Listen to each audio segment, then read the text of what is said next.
I decided to become an investor roughly about 20 years ago when I bought my first property in DC in the Shaw neighborhood, and it was a 2-unit flat at the time. From that point, from after acquiring the 2-unit flat, I really caught the bug in terms of real estate investing.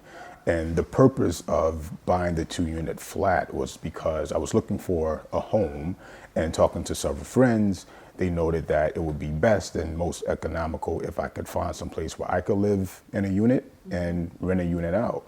And so at the time in the district, this was about 20 years ago, it was much more affordable than to buy multi-unit properties and do some rehab work to them, which is what I needed to do at the time. And I acquired the property, did renovations. I think it took roughly about 6 months, give or take. I went through the NACA program, which was very helpful in terms of getting a better interest rate than what was on the market, and then also getting some assistance in terms of doing renovations, because it was my first time doing renovations to real estate property. So again, I acquired a multi-unit so that I could live in one unit and rent out another. And what ended up happening is that tenant essentially paid most of my mortgage. And as the values in DC increased and Shaw became more desirable, then the tenants ended up paying the entire mortgage and putting some money in my pocket too, which is the best case scenario.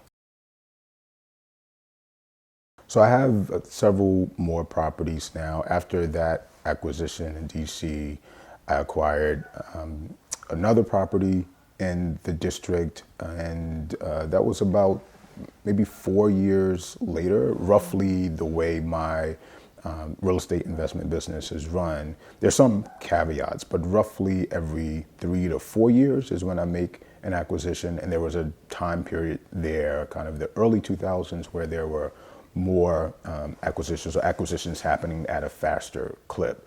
So now, today, I have one investment property in the district. The other I developed, and we can talk about that a little later on. And there are 3 multi-unit properties that I own in Philadelphia. So the property that I just mentioned, acquiring 20 some odd years ago, is a property that I ended up developing roughly 3 years ago is when the project started, and then I sold it in 2017. So it was a 2-unit flat, as I said, just 2 levels. And in 2016, what I decided to do, that was the first time that I actually became a developer in the truest sense, in terms of essentially raised the building and added a lower level, or dug underground to add a sub-floor level, and then raised it another level. So it went from 2 levels to 4 levels. And the purpose of that was I wanted to convert the property into condos. And yes, I could have converted it as is and kept the same footprint, but I understood that I could increase the value of the property by adding 2 more levels. And again, I started that project in 2016, and then sold the 2 condos in 2017. So I had that property for roughly 17 years, give or take, from the acquisition early on, living in it, renting it, eventually moving out and renting both units, and then ultimately deciding to dispose of the property and disposing of it in the best way that would increase or allow me to have the most profits, which was developing it into 2 bi-level condos. This property is in the Shaw neighborhood. It's on 6th Street between Florida and S. So it's in a prime location, around the corner from the Howard Theater, a block away from Howard's campus, around the corner from the Shaw Howard Metro, and just so much is happening there today that wasn't happening, 20 years ago. But I could see that the key landmarks were there. The Metro was right there, and so things were bound to happen as they have. My relationship with the district essentially was a business owner, a developer who created an LLC. And I did that because I wanted to have some room, some separation between me personally and the entity that owned the property. And so when I decided to develop the property into condos, I created an LLC, which is pretty easy to do, and transferred the property to the LLC, and I had to pay some nominal transfer fees in doing that. And that allowed some safety in terms of just liability protections between me and then the new entity that owned the property. After I did that, because I converted the property to condos, I had to go to I think it's DCHD. I may be misremembering them. Not DCR. DCRA you have to go to for permits, so for the plumbing permits and structural what have you. But in terms of getting the condo conversion, filing those papers, the condo docs, and ultimately getting permission to turn a apartment building, for all intents and purposes, to condos, you have to file condo docs and basically register the building and the condos with the district. So working with contractors can be an interesting endeavor. I find that a lot of times, unless you are involved in the industry, it can be difficult finding contractors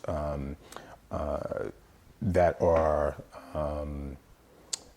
provide the types of services that you often expect in other disciplines. They're different in my mind. Contractors are kind of like artists in terms of that they're unique people and they're creative. And oftentimes there can be some issues in terms of them dealing with the business piece and the financial piece, and that's something to be very cognizant of in working with the contractor, because they are dealing with your money, and if you're doing renovations, you're putting anywhere from tens of thousands to hundreds of thousands into a property in the district, and so you do want a contractor that is savvy on both fronts. They can not only build or redevelop, renovate your home, but they will take care of the funds and be able to honor your agreement and do what you ask in terms of the construction and not waste funds. So I often tell people you can't just turn over a construction project to a contractor because they know what they're doing in terms of construction. You have to be mindful of the dollars that are going out and that they're being spent where they are supposed to be spent. So you need to meet with your contractor and architect regularly. You need to go by the property regularly, weekly, and see what's going on, and the work that they say is being done is actually being done. And true, particularly for new developers, you may not be familiar with the terms or familiar with the work, but in part that's what the architect is for. Someone who is experienced and knowledgeable, who's going to be another set of eyes and a check on the contractor and the work that he or she is doing. So when owning a property, there are a lot of choices that you're faced with, or a few choices depending on how you look at it, in terms of whether you keep a property and continue to rent it, or decide that it's time to sell it. So there are a couple of variables that come into play when making that choice about holding on to a property and when it's time to sell, if at all. And there are a number of factors really that come into play in terms of where you are personally, whether you need certain monies to do certain things, whether you're retiring, whether you've had properties for years and you want to bestow those to family members, to your children or other family. And so for me personally, my way of doing things has been to buy and hold. I haven't been a flipper, although I know and have several friends who are developers who flip, and they have found that to be lucrative. But that's a different type of endeavor where you're buying and you're renovating and you're selling and turning it over. That's a different type of business model. And as long as you understand your business model, then that's fine. For me, when I buy a property, I'm trying to buy property that's in a location that either hasn't necessarily been identified as the trendy area yet, but it has enough of fundamental aspects in that neighborhood where it will be. For example, the Shaw neighborhood at the time in 2000, 2001, Shaw wasn't necessarily a desirable place. Yes, there was a metro there, but there was no retail. There was no place to, go eat.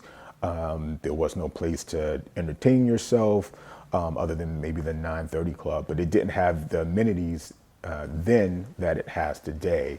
But the fact that a university was close by, the metro was around the corner, a historic theater, even though it was shuttered, was around the corner. U Street, which was different at the time, but it was thriving. It had some restaurants and some entertainment and was not that far away. You could walk downtown. It just was in a prime location. So I felt at some point that it would turn around. And for me, at the time, I was a single guy and willing to live in the neighborhood as it went through that transition. And so I ideally, again, would hold on to all properties as long as they're in neighborhoods that are doing well, and at some point we'll see a turnaround. The reason why I decided to basically let go of the one in Shaw is because I wanted to do something bigger. So I wanted to cash out and get a bigger building, which would have better cash flows. So for me, that's kind of my business model. I will let go of a property if I can then turn that money, flip that money into another real estate project that's bigger. And that's essentially what I've done with the real estate, just turned it into other real estate projects.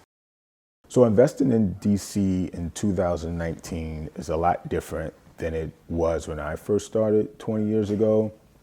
Properties 20 years ago in some of the desirable neighborhoods now, whether that's Bloomingdale, Columbia Heights, Upper Northwest, east of the park in Upper Northwest, could go for 100,000, 150,000. And that is astonishing to a lot of people now.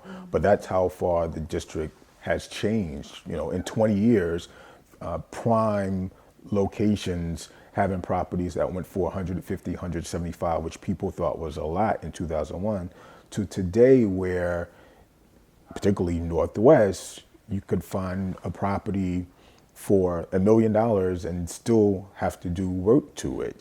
And maybe that's 2 units, it has an English basement and people live up top. And if you're talking about 4 units and if it's in a prime location, then that's even more money. So getting into the market, being an investor in DC is a lot harder.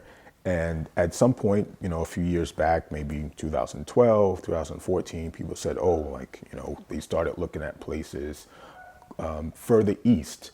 And interestingly, I had a conversation with a young woman last week who was doing a documentary about DC and gentrification and talking about east of the river being, I think she referred to it as the last of Chocolate City. But really, I had to differ some because developers, investors have been going east of the river for years. Mm-hmm. And so gentrification is happening east of the river. Property values are increasing a lot, particularly residents who've owned their property for years and just are paying taxes. Taxes have increased a lot.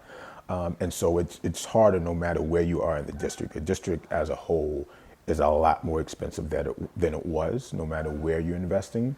So I caution investors or tell investors to be prudent. Start with something that makes sense and identify a neighborhood that is has a lot of potential. And there are still neighborhoods in the district have a lot of potential, haven't quite caught on. Maybe they don't have a metro station right there, or there's certain amenities that aren't right there, but they have the fundamentals. And so that's what I would tell investors to look for if they're looking in the district. The advice I would give to other investors who are looking to start out or who have been doing it for a short period of time is to have a team. And the same way that I have a team. And so I'm here today because Ansa, you have been a part of my team in Washington and with the first property that I bought, by the way. You were the agent and provided so much insight and guidance. And I know that that's beneficial to me in pursuing real estate. And so you want people like that on your team who are going to be helpful, who are going to impart knowledge on you, who are going to have resources and contacts that will help you, and you can leverage those in your projects, in your business endeavors. But in addition to a real estate agent, you need a bank or a broker that you can deal with, because you're more likely than not are going to need a loan for money to put down to help get that property financed, help get that property renovated. So you want to build relationships with different bankers. Appraisers, that has changed somewhat over the years, and there's not necessarily the same relationship that it was before the real estate crisis in '08. But still, people within the real estate industry, contractors, like you should always be looking for different connections and networking. And so you will build a team that way. And by having relationships with your agent or your broker, like all of them know other people in the real estate industry, accountants, and they can refer other folks who can be helpful to you and to your business. So having a solid team is key.